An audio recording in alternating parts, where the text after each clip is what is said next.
Hello again, it's Noob. And when I first saw these Haoshi Tools Dimple Turners, they did sort of remind me of something familiar to me. And, well, let's just explore this because I'm curious as to what you think about this sort of situation. So here is a set of long-tipped Dimple Turners that were released relatively recently, last year.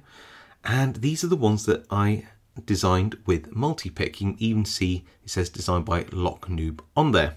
And these turners were designed with a couple of considerations in mind.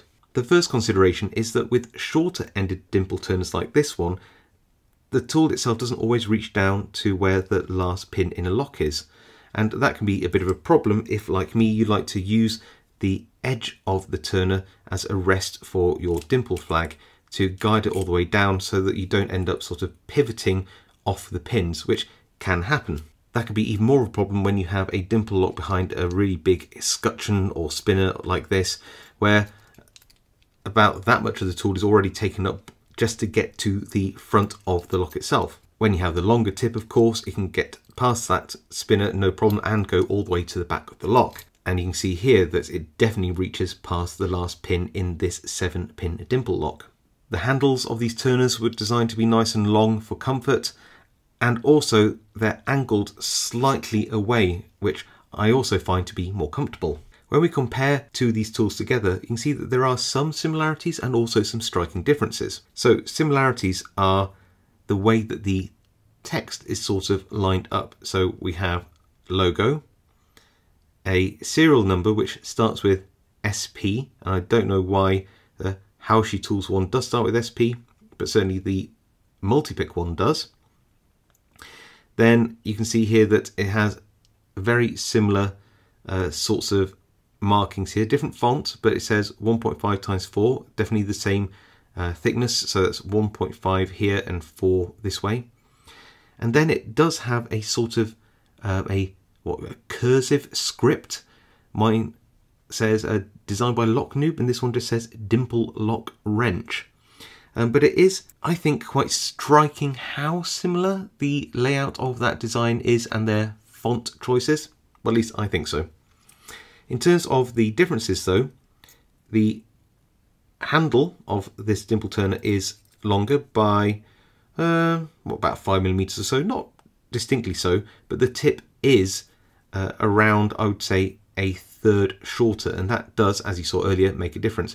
You're also missing the angle, so this is a 90-degree angle. This is about 8 degrees off that 90-degree angle as well. So similar yet different. The choices of the thicknesses of these tools are eerily similar as well. So we have 1.3 times 4 on both, 1.3 times 2.5, 1.5 times 2.5, same again, 1.3 times 3, and last but not least, again 1.5 times 3. So all the same width and heights. So does it make these Haoshi tool turners bad?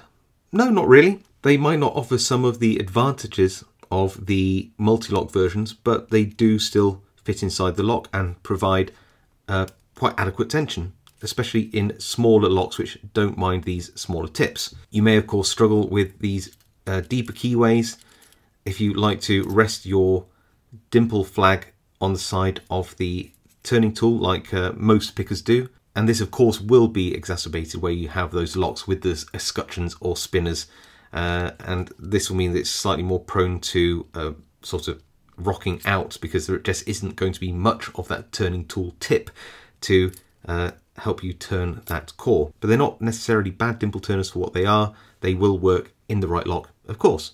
But it doesn't end there. Now this tool is rather interesting because it does say Dimple Lock Wrench still here, but it also says tubular on the middle, so it's not a dimple lock wrench. I think that's a mistake. It's definitely a tubular turning tool, and this, I don't know, it just reminds me of something. Does it remind you a little bit of my goat wrench, the Sparrow's goat wrench? Just a little bit? But you say the goat wrench doesn't have these cutouts. Okay, Well, do those cutouts remind you of anything else? I don't know. Does it remind you a little bit of this multi-pick Tubular Turner that I designed with multi-pick, which seems to have those little cutouts as well? Let's just overlay this. This came out the latter part of last year as well. Oh yeah, that does look quite familiar, doesn't it? Interestingly, when you overlay the goat wrench, it's not quite as familiar, but I don't know of any other commercially available tool which has the two ends for standard tubular locks and ones where you need to tension from a sort of center ring. I'll show you what I mean. Now you might be thinking, actually, is this a good tool? But let me just show you another angle of this. This angle. Compare these two thicknesses. This, I believe, is 1.5 millimeters thick. Here is a 1.5 millimeter thick Haoshi Turner to show you that they are the same. The difference in thickness is ginormous. This, I believe, is around 0.6 or 0.7 millimeters, less than a millimeter. Well, this is 1.5 millimeters. And you might think that'll just make it stronger and more sturdy. Well, no. I mean, yes, it's definitely stronger because it's a lot thicker, but that isn't necessarily a good thing. So here's a very standard tubular lock. Here is one of the standard tubular lock turners. You'd put this tip in here and you'd just tension your lock. Nice. You might see a problem when I'm using this. So put the tip in here like that, and well, I can't put this super thick piece of metal down on the inside. I might be able to somehow do it. Let's see if I can. I'm really struggling, but even if I did, that tip is likely to foul up against the rim of the lock and not actually allow me to turn it. In fact, it just won't. It won't fit in. I definitely need to file off the back here and definitely prepare this tip as well. Remember, this has got to go all the way around on the inside track of this lock. You can just see how much material is there, how thick that is. Yeah, it just doesn't fit. Here is the granddaddy of tubular locks, the Chicago Ace. Here we go. I can just pop that in and we've got tension already. And that tip is nice and thin, so it'll turn around here. Let's try this Haoshi Tools one. Again, this is so wide, I can't angle it to get in. That's as close as I can get, and you can see that if I do that, it's going to foul up against the edge here. So it can fit in properly only at that angle there. Before then, it's too small to go down there, anywhere there. You just go up and there, it settles in and it's going to foul. It's like literally blocking itself. What about the other side? Well, here's a Cobra lock, and this is a sort of ring tensioning one, and you've got to use this little foot. Will it go in? No, it won't go in. Let's try the Sparrow's tool. Yes, and we've got tension, just like that. What about the equivalent but a cheap Chinese version? Again, we've got the goat wrench, goes down, we have tension. Here's a Haoshi Tools one. Oh, I can't even get this ginormous foot down inside here. Look, it won't fit. I mean, maybe if you filed it off a little bit or did something with it, it might work. I'm not entirely sure, but certainly you need to put some work into this. It is a real beast. It's so thick. The very widest tubular lock I had in my collection was this LIF or LYF Spanish padlock. And if we look at the Turner, we could just about get the foot in this one like that. But whilst that foot will go in, it's so wide, I can't actually get the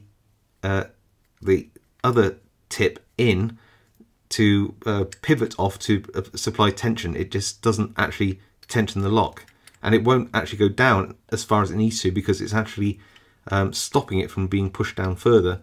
It's really strange. I don't understand this design at all. I'm really struggling to find any of these tubular locks that this could possibly work in. It just doesn't seem to work in anything. There may be an edge case where there is a tubular lock that this tool works in. I have an extensive collection, but I don't have every type of tubular lock in the world. But there's a very good reason why most of these tubular lock turning tools are so thin. So depending on where you shop, you can get these Haoshi Dimple turners and the, well, sort of tubular lock turner, but I don't think it really works that well, for around 10 to 15 pounds, somewhere between, was it 15 to 20 US dollars or thereabouts at the time of recording. You'll forgive me if I don't leave a link anywhere for these. If you want them, you can search them out for yourselves, for obvious reasons. I mean, conclusions, the Dimple turners, they sort of work. The thicknesses of the tools in terms of their heights and widths are pretty good, because obviously that's what I originally chose with my multi-pick set. And they are very short, which is not that useful, but for the right dimple lock they are perfectly usable, and yes, they do actually work. The tubular tool though, I just don't know what was going on with this one. I mean, even if it was made with a thinner material, I think the dimensions on this are just a bit off. Maybe if it's thinned down and just reworked, it wouldn't necessarily be a bad tool, but as it stands at 1.5 millimeters thick, I just can't find anything in my extensive collection this really works in. So yeah, there is that. So look, I would love to know your comments on this. Do you think that this is a little too familiar, a little bit too similar to some of my previous designs? If you do, I'd love to know your thoughts in the comments below. I do read all of the comments and reply to as many as I can. If you like this video, please give it a like. If you haven't subscribed, consider subscribing. It really does help me out. And of course, I will see you all next time.